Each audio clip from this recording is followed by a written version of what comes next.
Any day Eli Federman puts up a new post is a good day. It's there that we're able to talk about something new in those of Judaism that people aren't talking about generally. Um, his post is about happiness, and the name of the post, Why and How is Happiness an Obligation? His major points, and I'll put this on the side of the video, include that if you look at the world around you, there's so much negativity. How are we supposed to be happy? And the Torah itself demands happiness, and how can it do so if happiness is an emotion? A similar question, and a more often quoted question is, it says, "V'ahavta Hashem Elokecha." You are to love the Lord your God. How can God command us on an emotion? If you feel it, you feel it. If you don't feel it, you don't feel it. I'll just sum up his last questions. Any thoughts on alternative ways of answering the question of how we're expected to be happy amid all the suffering in the world? Will happiness result in indifference towards the less fortunate? Any suggestions on how to maintain internal happiness? And his points here is never make your happiness dependent on something. This is a point that the Mishnah of Prager makes about love. It says any love that's dependent on an external factor, it will be nullified, that love. Like, it gives an example of Yonasan and Tamar and one of her lovers, I think, and their love was based on a physical attraction to each other. The minute that physical attraction was gone, the minute if she would become pregnant or something, and then that love wouldn't be there anymore. What's not the case between Yonasan and David and King David and Jonathan, who was the king and the woman who was supposed to be king. They loved each other for a friendship that was beyond the rationale. Anyway, to answer this question, happiness is generally closely associated with productivity. It says that in Pirkei Avos, it's not on us to finish the work, but we're not free to disengage from it. Meaning, of course, the world, there's 6.3 billion people, but no one's God. There's no physical God, no physical manifestation of godliness. I mean, there are physical manifestations, but God doesn't have a physical body, so he's not one person. He doesn't have to worry about caring for 6.3 billion people. That's God's responsibility alone. Besides the animal kingdom and the vegetative kingdom and the mineral kingdom, God controls everything. In the heavens and the earth, all the minions of angels, this is God's concern. However, we're not free to discharge ourselves from this, means simply that we are not free to disengage from actively working on ourselves, refining our character traits, and becoming the best, most proactive citizens and people that we can.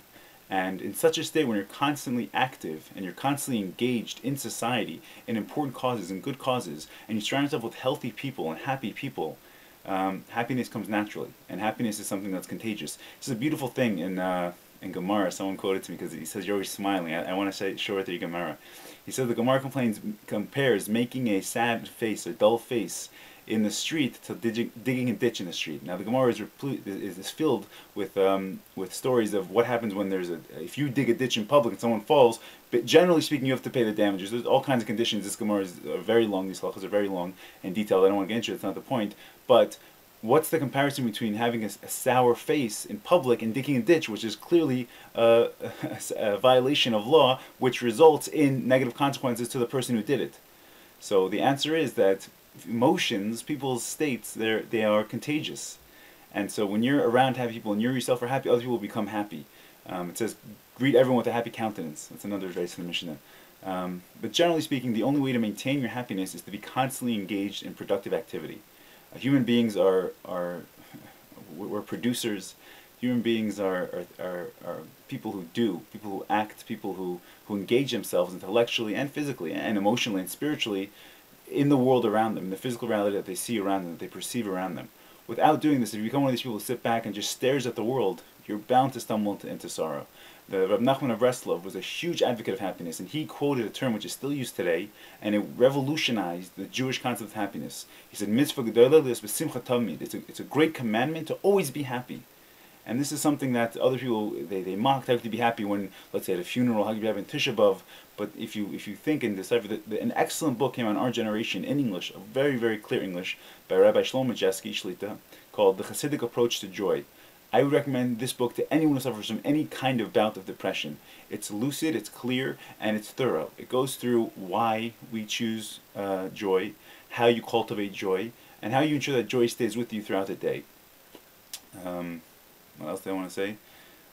Now, in terms of happiness leading to indifference, it's just the opposite. As we just said, that happiness only comes about because you're not apathetic, because you're not indifferent. Apathy, while it might seem like a good way to be, in the end will only hurt you, and you'll wake up and you'll realize how much time you lost on this planet, and you become very depressed. Same with indifference. It's never the right path. You have to do and you have to achieve, because your soul senses at all times that it has an unlimited potential. And in that state, the less fortunate are going to be helped, because part of doing good, of course, involves charity and getting involved with people who have less than you. And how to maintain internal happiness, I think we covered that. Okay, I hope this helps, and I'm open to any comments either here on YouTube or even on the Facebook account. Thank you so much, and may God bless us all to not only maintain our happiness, but to, like the Rebbe said, all in holy things we increase, to increase in our levels of happiness until it gets the level until we didn't know, until we said enough of happiness. Thank you so much, and God bless.